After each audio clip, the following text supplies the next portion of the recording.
Hello Footage, can you make a video and show me how to visualize data in Excel using graphs? Excel data visualization. Data visualization is the presentation of data in a graphical format. How we can visualize data in Excel? We can visualize Excel data by using dashboard. What is Excel dashboard? Excel dashboard is a report that contains chart, graphs, tables, and details of data information. And also it helps manager, business owner, investor in tracking KPI or metrics para sa decision making. So guys, I'm gonna show you how to create a dashboard. First, we need to have a raw data. This is our raw data. Then first, go to insert, pivot table, range, and highlights all the raw data. Then click new worksheet. Then choose OK, then press enter. Pop up new worksheet, select month, drag, drop, then select value, drag, drop. Then go to the value field setting to edit, click, choose sum, number, use the separator, remove the decimal place, click OK. After we get a pivot table, go to analyze and select pivot chart. Shows different variety of chart. We choose a column chart, then press enter. After that, we need to remove details that we do not need.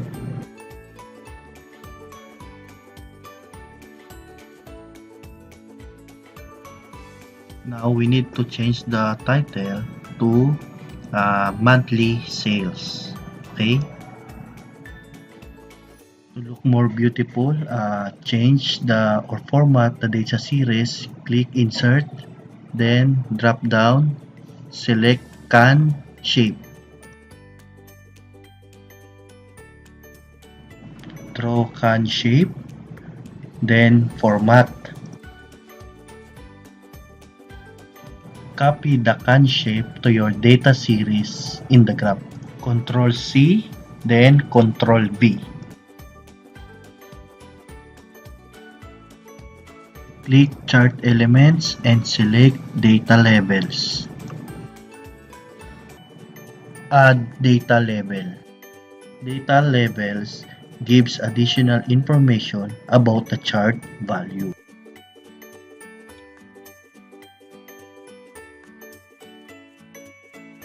Format chart area to looks beautiful.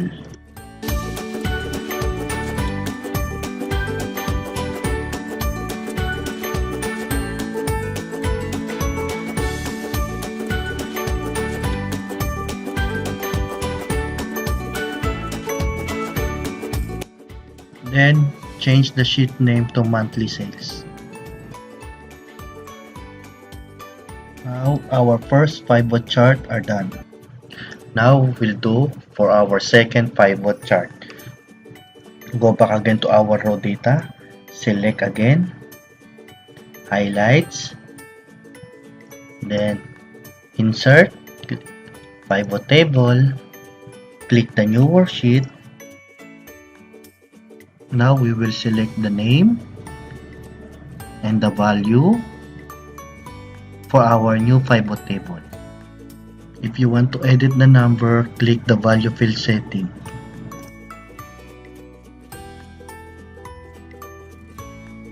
Now we create again the chart for this pivot table. Go to analyze and select pivot chart. Select pie chart and choose 3D pie.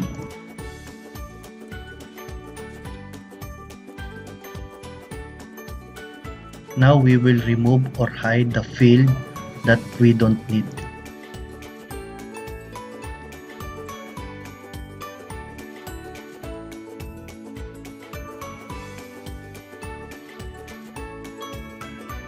I will change the chart title to Sales by Name.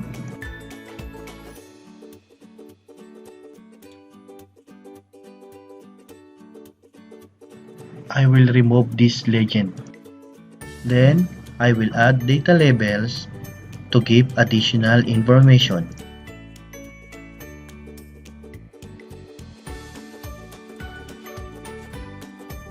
Now it's time to format the chart area to look beautiful.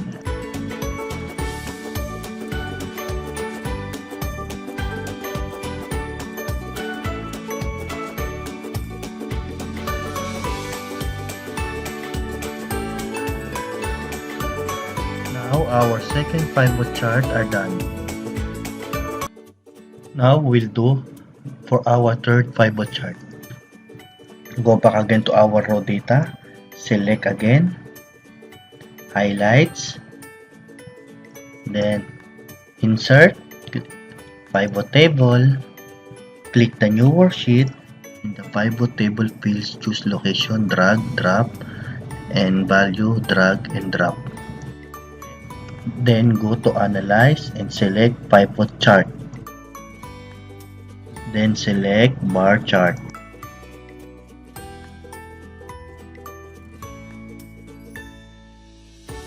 I will hide all field button on chart.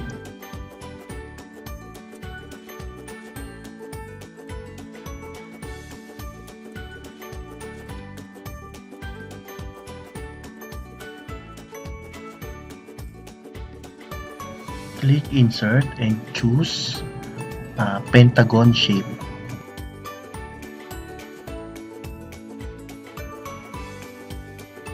Then format the pentagon shape.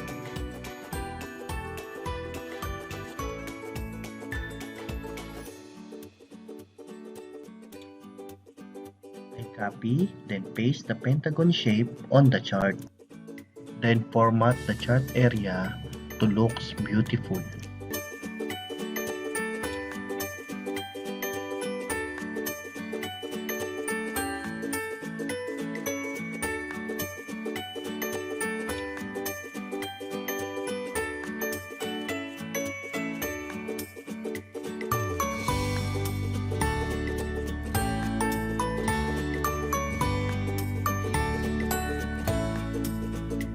Our third and final chart are done. Final step, summarize and combine all pivot chart in a single sheet. Copy and paste all the pivot chart that we made on the dashboard sheet.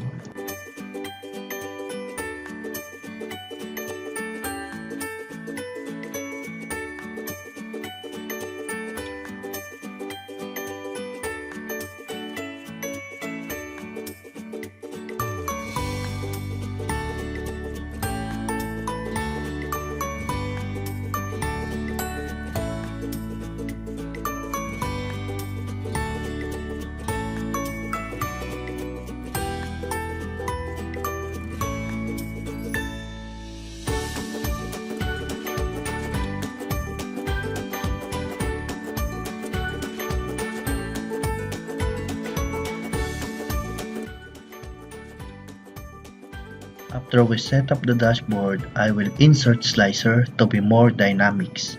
Click Analyze, then select Insert Slicer. I need 3 slicer, month, location, and name. Adjust the size and the length of slicer to fit on the dashboard sheet.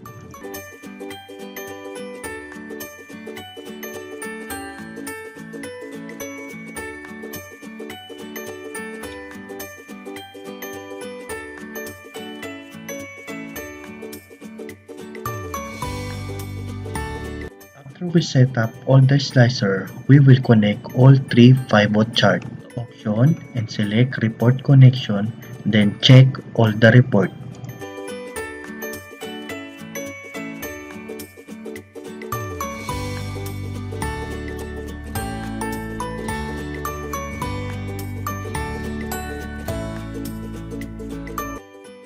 Voila! We have now interactive dashboard. So